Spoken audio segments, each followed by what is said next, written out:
สบายดีทุกคนยินดีต้อนรับเข้าสู่ช่องของน้องตุ๊กตาเนาะที่โบตัดผมอีกค่ะที่โบตัดผมสั้นอีกละวายอกตอนนี้นะทุกคนอยู่กับน้องตุ๊กตาเนาะซึ่ง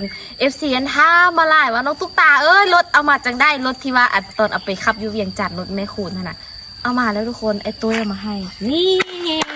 มาฮอดเหือนฮอดซานละฮอดซานแล้วทุกคนเด้ออันนี้รถของน้องตุ๊กตาเองอันนี้นะบ้านรถอีแม่รถน้องตุ๊ก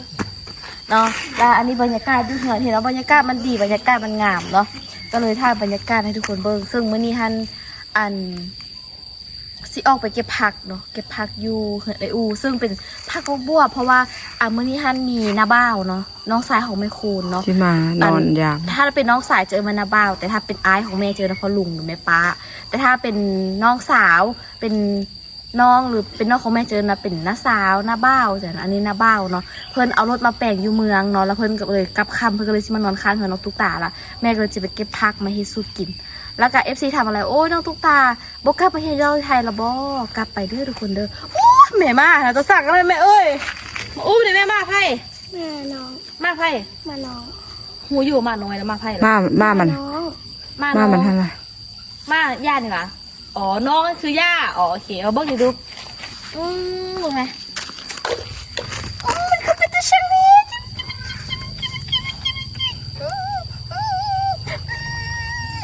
ตัวสั่งขนาดนั้นตัวแพงยาซื้อหรือยาป้าดาอยู่ในทางซื้อบ้านยังซื้ออ่ะตัวสั่งว่าสีใส่ลุงสีข้าวคิดเห็นใส่ลุงกับใส่ฟ้าน่ะแม่ใส่ลุงมาเขาใส่ฟ้าแม่บอกมาละมาเขาใส่ฟ้าละมาอันของใครว่าซื้อใส่ลุงค่ะนะมาไผ่ซื้อใส่ฟ้าใส่ลุงกับมาแม่นาอีกใส่ลุงแล้วก็ลูกมันไปใส่ฟ้ากับแม่นาเอามาเลี้ยงอีกแล้วก็มีไล่ไส้ชื่อบุไรไส้หม้อก็มีของเขาใส่หม้อกับใส่น้ำมันตายไปเดี๋ยววันนี้จะออกไปเก็บผักเลยทุกคนเลยนะเพราะว่าบางสิวคืนเลยอันนี้แล้วก็แบบมาเป็นตัวยุงแม่มาเป็นยุงกับไปเก่าเจ็บเว้ยตื่นนอนเลยสะดุ้งตื่นเลยเบิ้งเขาจะเห็นไทยถึงบุนะให้เบิ้งคุณแม่แต่ยาขนาดเนาะขึ้นเพจได้จังได้วะบรรยากาศดีบ่แม่ให้ไทยเลยค่ะงามเขาละงามเนาะอันนี้บรรยากาศบ้านน้องตุ๊กตาเองถ้าน้องเต็งเห็นจุ๊บน้องบางทีอาจจะแบบว่าไปเซ็นแบบเป็นไกด์แบบแบบพามาเที่ยวบ้านสินะแต่ว่ามันย่านอุบัติเหตุในทางบ้านเป็นแต่ย่านโพดไปทุกคนเนาะเดี๋ยวไปเจอกันที่หัวในอู่ทุกคนเนาะละสิถ่ายบรรยากาศที่หัวในอู่ส่งคลิปพักให้ทุกคนเบิ่งไปเจอกันในอู่เลยชื่อมันลูกชื่อป่ะอยากชื่อเป็นล้อเนาะมายังมาทำมักเจ็ดเลยรอก่อนแดงเกี่ยมันเนาะชื่อเครื่องแดงฉันเข้ามาซื้อขนมสบายดีสบายดีซะสบายดีก่อนสบายดีคือบดีนะโอ้ยเบื้องละ3 เส้นครึ่ง2 เมตรเต้นไหมเดือดมา7 เส้นทำอย่างที่ได้ออกมาอย่างเงี้ยจะบอกเงี้ยนะอันนี้เป็นเฮือนฮานในอู่เดี๋ยวเขาจะไปเก็บผักเนาะนี่ฮานในอู่หลังใหญ่ทุกคนใกล้สิแล้วละเป็นโฮเป็นทรงใกล้สิแล้วละอุ้ยมาไปตัวดำเลยเราคิดว่าเราไม่รู้จักกันนะเดี๋ยวไปเก็บผักก่อนเพราะว่านาบ่าวเพิ่นฟ้าเมื่อเฮือนเพราะว่าต้องไปเฮ็ดเด็กเฮือนแน่นึ่งเขาลังถ้วยนะช่วงนี้ฝนตกนะหน้าฝนหญ้าหลายหญ้าก็หลายผักก็งามสินะ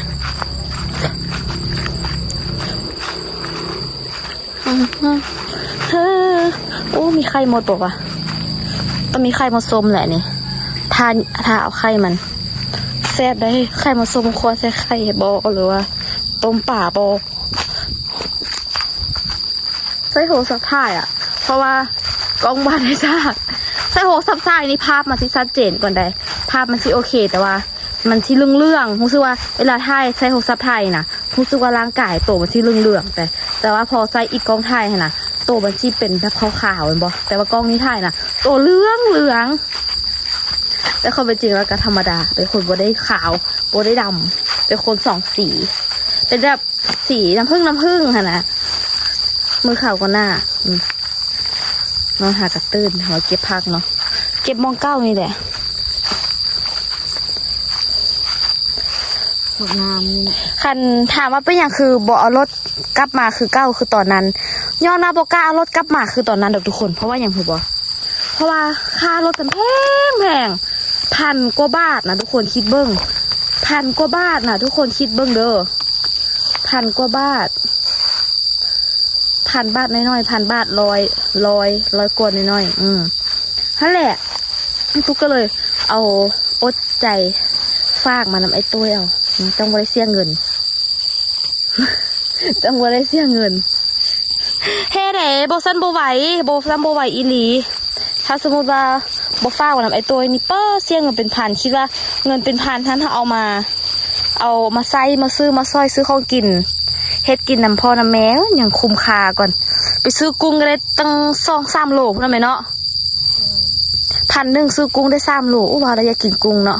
ซื้อกุ้งจาก3 โลมานั่งกินคักๆใช่ไหมเนาะจะว่าบ่ไห้เกอร์หันอยากกินแต่กุ้งไห้เกอร์นะเอะกับกุ้งมื้ออื่นนี่แหละมื้ออื่นสิไปตลาดสิไปซื้อให้น้องกินก่อนกลับเพราะว่าตั้งใจว่าสิได้กลับไทยแล้วเด้ก็เลยตั้งใจว่าสิไปหาซื้อกุ้งให้น้องกินหั่นนะก็สิซื้อให้น้องกินแต่บ่ฮู้ว่าสิได้เท่าใดให้กุ้งหันมาให้เกยมากินกุ้งแท้ว่าก็เลยสิซื้อให้น้องกินถามมาเป็นอย่างคือมักเอาใจไทเกอร์แท้ FC ว่าน้องตุ๊กตาทำไมดูเอาใจน้องจังเดี๋ยวน้องติดเป็นนิสัยนะอะไรประมาณนี้ค่ะทุกคนsomething like that อะไรอย่างประมาณนี้คืออยากสิบอกว่าแท้จริงนะพวกน้องตุ๊กไม่ได้เอาใจใดเอาใจก็คือแบบเฮาอะน่ะคือด้วยความที่ว่าน้องตุ๊กขนาดตอนที่น้องตุ๊กตายังเป็นเด็กน้อยอยู่ค่ะนะว่าง่ายๆคือแม่บ่มีเงินและเฮาบ่ได้กินค่ะนะทุกคนเข้าใจบ่คือแม่บ่มีเงินแล้วเฮาบ่ได้กินอยากกินหยังก็บ่ได้กินละกะจนได้แบบว่า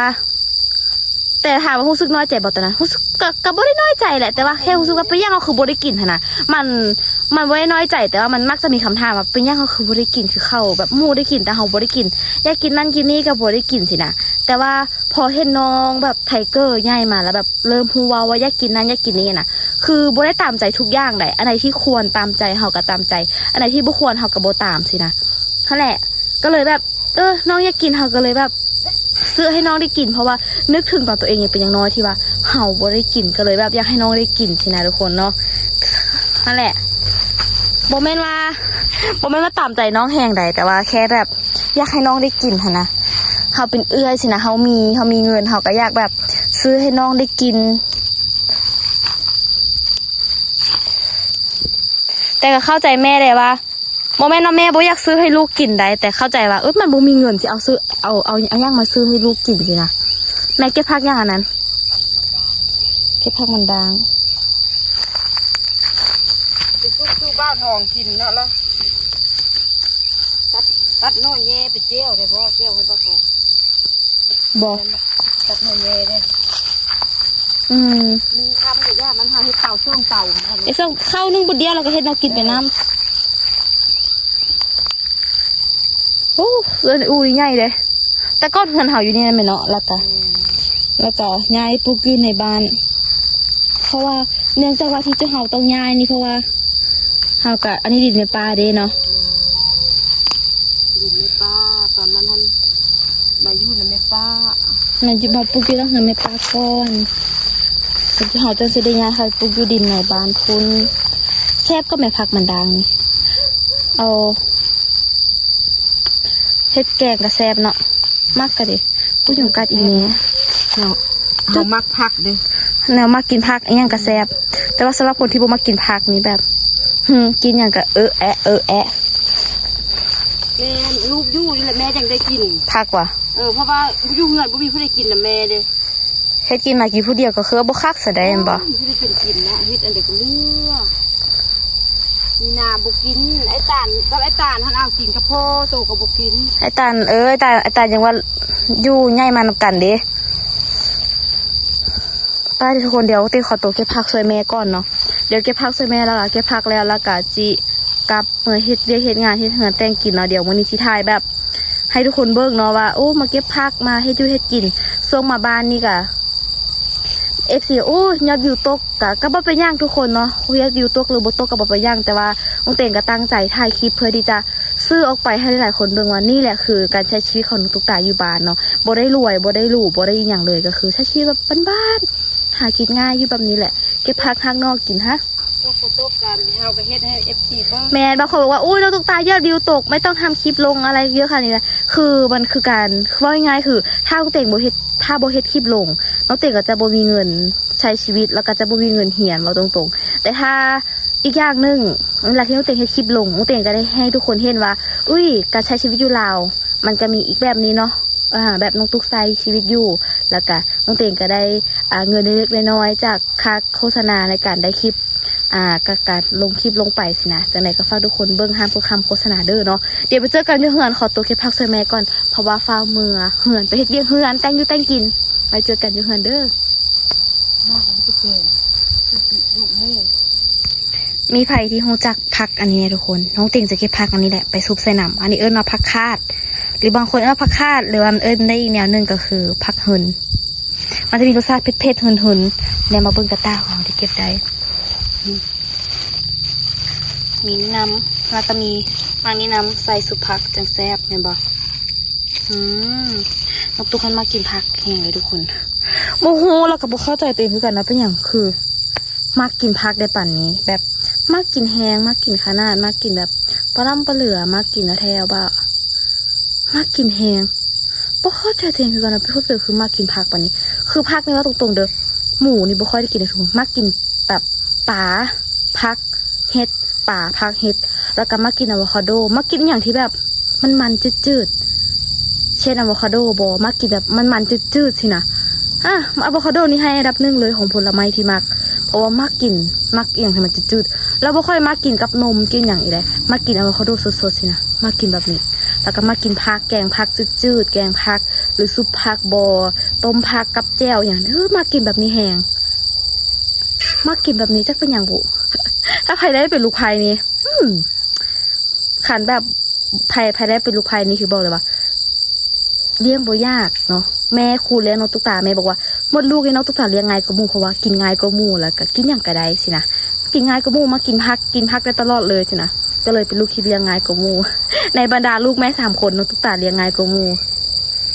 เดี๋ยวเก็บผักก่อนมาเก็บตัวนี้แหละแม่ครูกำลังไปตัดนอแยไปตับแจ้วพร้อมเนาะนอแยก็คือนอไม้ขมๆที่มันมีหนามอะ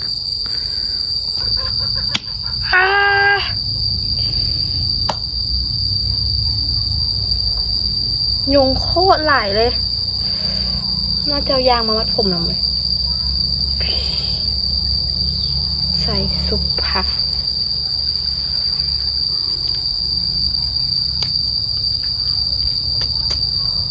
เราต้องซ้อมพร้อมทุ่งซ้อมผัก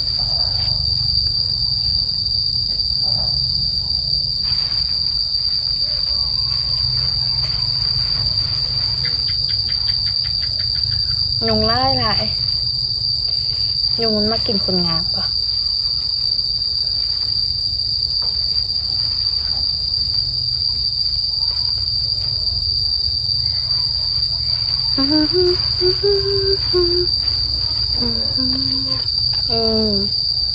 ไปพักที่ต้องการแล้วค่ะ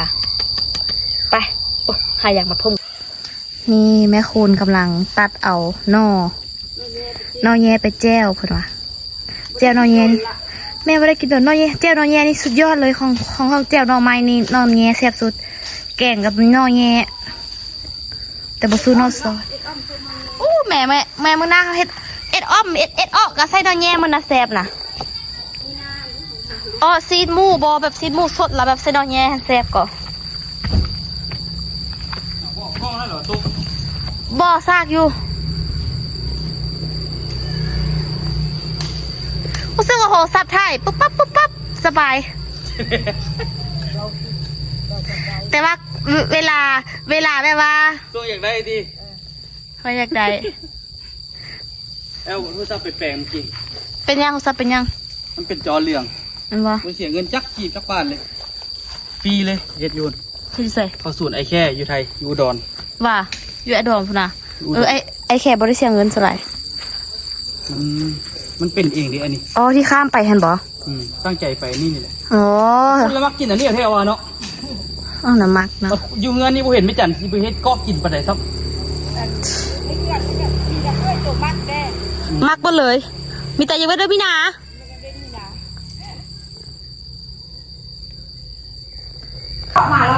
บรรยากาศยามแรงยืนเหือนในอูห้านหลังใหญ่เลยหลังใหญ่ขนาดเลยบรรยากาศก็ดี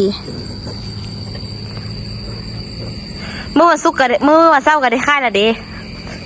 ขายากเอาเด้อหน่อยคุยเขาได้ครับคุยก่อนหรอได้แล้วให้คลิปหน่อยหนึงเดี๋ยวบอทองเด้ออ่ะตอนนี้บอทองมาแล้วเนาะบอทองเพิ่นจะเอารถไปเอาใกล้นะบอทองเนาะ เนี่ยแหละ เอารถไปเอาใกล้ ไป ซื้อใกล้ สิบสิบ อาชีพเสริมบ่ทองเพิ่นเฮ็ดเวียกแบบประจำล่ะแบบเพิ่นก็มีมือพักล่ะเพิ่นก็หาอาชีพเสริมบ่ทองนี่หาเงินเก่งหาเลยตั้งแต่ตอนเฮายังน้อยเฮาใหญ่นี่ฮู้เลยบ่ทองหาเงินเก่งคันเมียของบ่ทองสิมันอภัยคันว่าเมียของพ่อลุงแม่ป้าเนาะแปลกเว้ยอภัยแม่ป้าคืนไหนมานอนข้างคืนนึงแล้วกะมื้ออื่นออกแต่เช้านะบ่ทองเนาะ3 โมงอันนี้ลูกสายลาเมตุซี่บ่ทองลูกสายลาเมตุซี่ลูกสายเมตุซี่นี่มี4 คนมีลุงซี่ลุงวันลุงโอแล้วก็บ่ทองส่วนแม่จะปีเป็นลูกสาวลา ความสั้นแล้วเนาะ ลูกสาวของแม่ตู้สี่มี3 คนมีแม่จันมีแม่คูณแล้วก็แม่จำปีฮั่นกุกกริกฮะสวยอย่างซากบ่ได้แล้วให้ฉันทำยังไงเป็นที่ใส่ซากเธอปฏิบอกนี่นะหมูซากใส่ซากเป็นน้ำใส่หมูซากเนาะไม่สามารถชาร์จได้เนื่องจากพบของเหลวอ๋ออันนี้มันเปียกจ้าเอาให้มันแห้งเลย บอกไรเนี่ย กระเป๋าพัดลมให้มันแห้งหรือเป้าให้มันแห้งตรงหูมันนะมันมีของเหลวในนั้นดิแล้วก็เซตหูใส่ซากกี่ดีเพราะว่ามันบางทีอาจจะเปียกอยู่ในนั้นเรามาเสียบ เปลี่ยนน้ำมันเครื่องหน่อยมันเก่า แค่นั้นเลยค่ะนี่หาวอย่างเชี่ยเชี่ย อันเดอร์ นี่หาวสบายดี ก็แม่นละบ่สบายดีกอง อ๋อบอกนึกว่าขับใจ ไว้พอถ่ายเด็ดสอง พลุงทอง พ่อเมืองทองน้าเป้าเอ้ย บ้านนี้ได้เป็นลุงเนาะ ได้เป็นดุนตัวบ้าน มาน้าเป้า ตายพ่อทับ ก็ยังเสื่อมมันเดี๋ยวบุเสียงวุ่นวายขนาดจากเสียงรถจากเสียงอันกิดกัด เพื่อน โคตรโอ๊ยกล้องจะพาไปทัน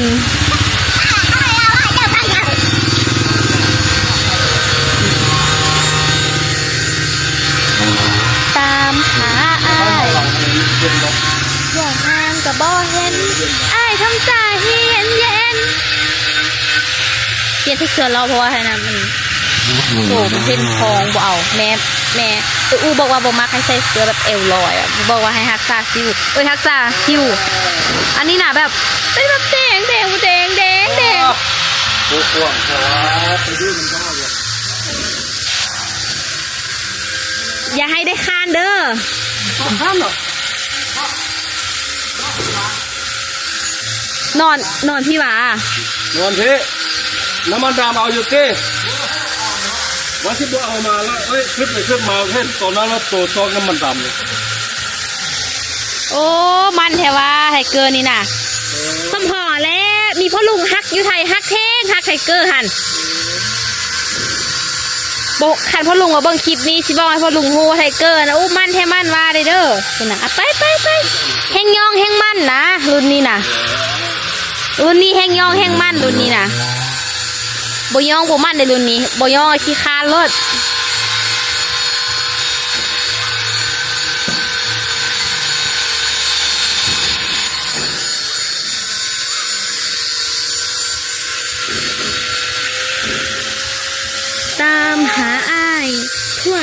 กระบอกเห็น สายเห็ดช่วยนะครับ ไปหาซื้อหักเด้อบ่ทอง ดูทบกเลย หาบกซื้อเนี่ยบ่ ทบกนะทำเข้าไปทางบ้านปักไว้ มันสวยกัน พอดีเต็มเลย เอามาขี้ดูเรื่องอะไร อีแม่เอ้ยวินากำลังแต้งกิน เมื่อกี้นี้น้องตุ๊กตากำลังกรอกข้อมูลเตรียมเข้าไทยอยู่ละสุดท้ายมันกรอกละกรอกไปจนสุดท้ายแล้ว มือของตุ๊กขนาดไปถึงอย่างบุละแบบมันรีโทนเนี่ยมันกลับมาทุกอย่างแบบเริ่มต้นใหม่มาเลยก็เลยคิดว่าจะกินข้าวกินน้ำแล้วจะสิกลับไปกรอกเพราะว่าตอนนี้คือต้องใช้โทรศัพท์มาอัพคลิปแล้วหลังจากกินข้าวอย่างแล้วจะสิกลับไปกรอกอีกหอกก่อนนอนพอแท้กับติ่งขนาด เอาแล้วตัวพกมาตะป้าเนี่ย เจองูที่บ่ ตัวซี่ไรวะ มีไปป้าสุภาพเมียนะใส่ปลาแดกนี่ละยันเข็มได้แล้วแกงยังอันนี้ เก่งอันนั้นใช่ ใส่ยังยังพวบใส่ยังบางน้ำใส่ยังก่อน กระเทียมโม่ แม่คนละวะ บ่ได้จริงเพิ่นกับเจียว อ๋อ เพิ่นได้ โอ้อยู่เมืองเหือนี่กับมะกล้วยไล่กับมะกล้วยอยู่ไหนส่วนช่วงนี้มะกล้วยกับมะม่วงไล่ขนาดเลยนี่กับมะกล้วยน้ำมะกล้วยยังก่อนแม่นี่มะกล้วยห้อมเนาะกล้วยน้ำตอนยังวัดใจมะกล้วยอย่างมะกล้วยน้ำ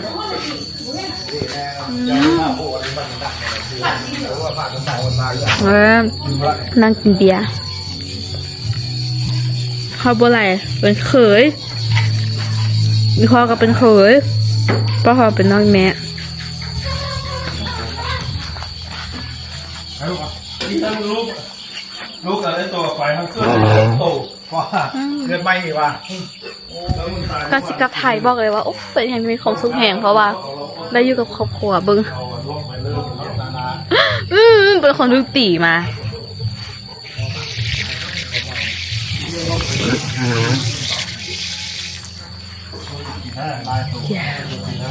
ไปซื้อยังอีกละมีน่ะอ๋อนึกว่าจะไปซื้ออีกสันดอกตกกระใจมาเดี๋ยวสิปันนี่ให้เบิ้ง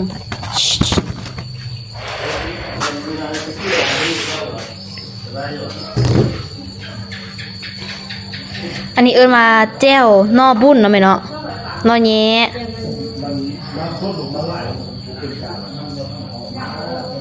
เบิ่งเด้อ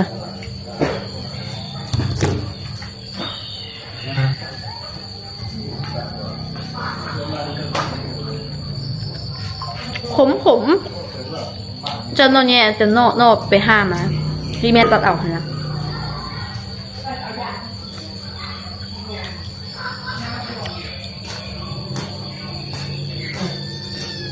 เจ้า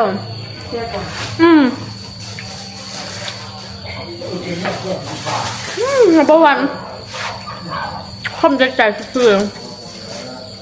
คมเผ็ดแต่มักจึงยังขมมักที่มาบ่มาคนสาวสุภักเนาะชีวิตเขากันนี่แหละมันไพ่มากอะตอนหาไปสุภักมาไหมเนาะ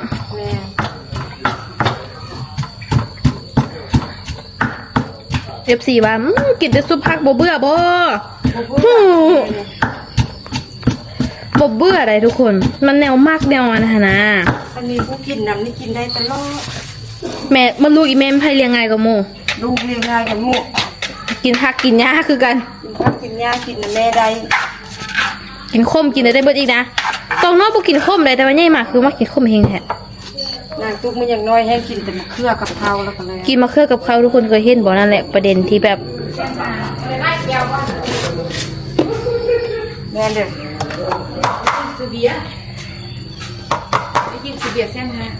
โอ้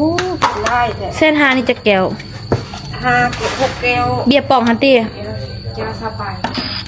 แก้วนะแม่ค่ะ โอเคอะ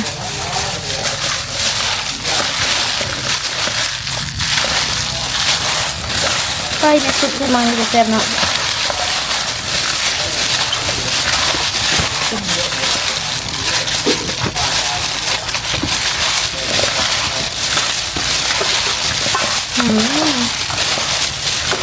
นี้ก็แกงหูนั่นไหมเนาะ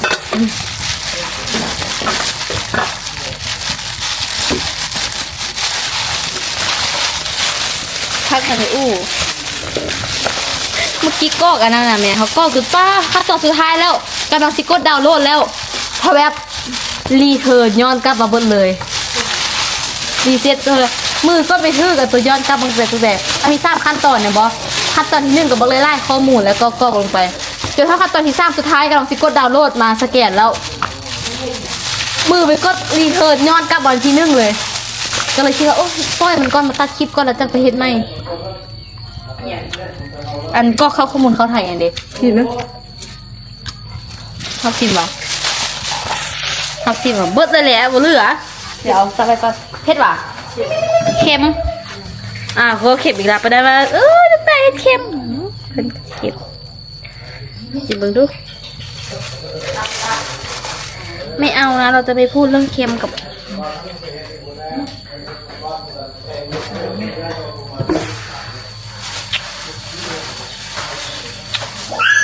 บุเค็มแม่เอ้ยพอดีแล้วชิบิงฮอปมา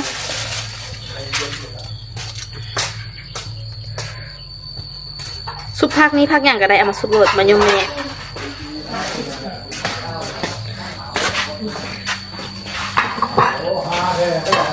ซิมหรือกินอีแบ๊กแซ่บอ่ะเขาคุยให้โบแซ่บวะ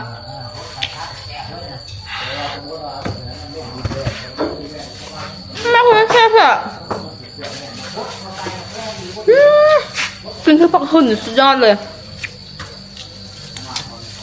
แฮมก้อยโปแฮมก้อยใส่แม่บุ๊กดูแค่เขาตัวแม่ เวียดเลียดตัวมากตัวแมวเนี่ย ยกขึ้นอีกนิ่มนึกสาวซ้ำไปพ่อปอตัวเสร็จน้องเลือดตะแกงเนาะ เดี๋ยวมันอยากสิเขาปรุงเย็ดเอาซะ หิวเขาเนาะใครก็หิวเขาแล้ว หัวห้อมาเดี๋ยวนะแม่ซอยภาคอันนั้นพักชีพัก เป็นเรื่องปกติแหงทุกคนถ้าสมมติว่านาบาวขึ้นมาเธอใดเนาะหรือว่ามีญาติพี่น้องมาเฮือนจะต้องแบบมีเบียร์แน่น้อยนึงในการกินนะทุกคนเพิ่นว่ากินแก้เมื่อยเพิ่นว่าเนาะและคลิปนี้ก็บ่มีอย่างไรทุกคนเนาะไปทายการเอานอเก็บพักมาเฮ็ดแนวกินสู่นาบาวกินเนาะคลิปนี้ขอตลาไปก่อนอย่าลืมกดติดตามคลิปของน้องตุ๊กตาในเด้อแม่นแล้วเนาะทุกคนเนาะหลังจากที่พากันกินข้าวแล้วเนาะก็มีงูเข้ามางูอยู่ในเฮือนซึ่งลูกของนาบาวเห็นเนาะมันตอนแรกเขาได้ยินเสียงมันฮ้องชีดนี่แหละทุกคนแล้วบัดนี้แม่ก็เลยย่างมาเบิ่งตกใจ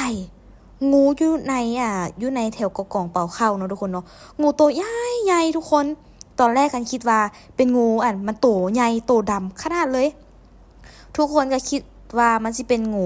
งูอีหยังเกาะงูสิงดงค่ะนะทุกคนเนาะนาบาวมันขึ้นไปเป่าเข้าโลกมาเลยสรุปแล้วมันที่แรกทุกคนก็คิดว่าเป็นงูนะแต่ความเป็นจริงมันคืองูจงอางค่ะแมนทุกคนมันคืองูอีล่าคางเหลืองเฮาบ่ได้ที่แรกทุกคนก็คิดว่าเป็นงูสิงดงใดแต่สุดท้ายแล้วเฮาต้องสังเกตเบิ่งแถวคอมันจะเหลืองแล้วก็เป็นขาวๆแตกๆเฮิบซึ่งงูสิงดงมันจะบ่เป็นแนวนี้ทุกคนแล้วงูมันมีตัวขนาดที่ใหญ่ขนาดเลยเนาะงูสิงดงมันบ่ได้เป็นแนวนี้ทุกคนเนาะแต่ว่างูสิงดงคอมันบ่ได้เหลืองเลยทุกคนมันจะเป็นแบบขาวๆไอ้บ่แต่ว่าอันนี้คือบ่เลยจ้าอันนี้คือแบบคอมันเหลืองเนาะทุกคนเนาะสรุปได้ง่ายๆก็คืองูอีล่าคางเหลืองบางคนเอิ้นงูอีล่าคางเหลือง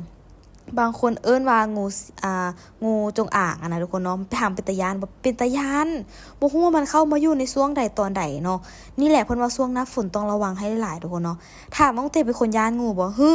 ถ้ามันบ่กัดนี่แฮงบ่มีความมิตรที่จะย้านงูเลยทุกคนเนาะเป็นคนที่แบบว่าถ้างูมันบ่ตอดบ่กัดนี่คือบ่ย้านงูเป็นคนที่บ่ย้านสัตว์แบบนี้นะทุกคนและที่สำคัญคือ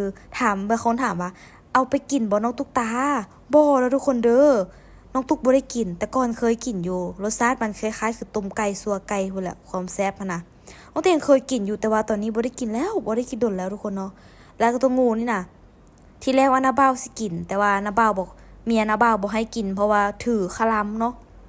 ถือคล แต่ละคนเขาถือบ่คือกันเนาะบางคนถือคลำเฮือนคลำซานบ่ควรกินสินะแต่ว่าเพิ่นน่าจะเอาไปแบ่งกันแหละแบบหมายถึงว่าเพิ่นเอาไปให้คนอื่นเนาะให้คนที่กินนะทุกคนเนาะให้คนที่แบบกินแต่ว่าใช่เฮือนน้องตุ๊กตาบ่มีใครกินดอกเพราะว่าถ้ากินนี่พ่อบ่ให้ขึ้นเฮือนแน่นอนโอเคจ้าคลิปนี้น้องเตียงขอลาไปก่อนเด้ออย่าลืมกดติดตามไปเด้อเจ้าใกล้สิกลับไทยแล้วขอบใจหลายๆเด้อที่เข้ารับชมคลิปนี้ขอตัวลาไปก่อนสบายดี